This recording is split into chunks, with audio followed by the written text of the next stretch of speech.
Welcome to Stories for Lip Reading.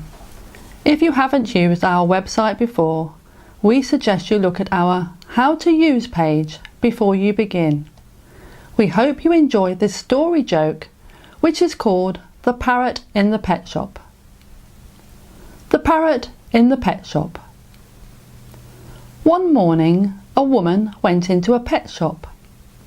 She went up to the pet shop assistant and explained that she wanted to buy a parrot.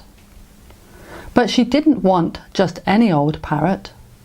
She wanted one that could talk. The shop assistant said, "I've got just the one for you, madam. She's rather expensive, but I think you'll really like her.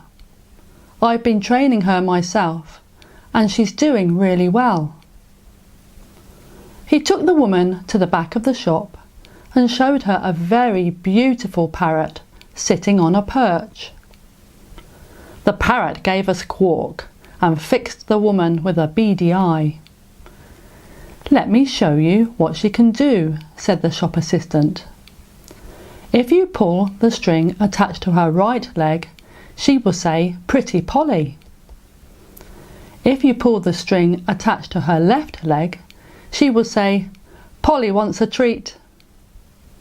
"That's incredible," said the woman. "Can you show me?" So the shop assistant reached out and gently pulled the string on the right leg, and the parrot said, "Pretty Polly." And then he pulled the string on the left leg, and the parrot said, "Polly wants a treat." The woman was amazed and very excited. "So what happens if I pull both strings at once?" she asked. "I fall off the perch," replied the parrot.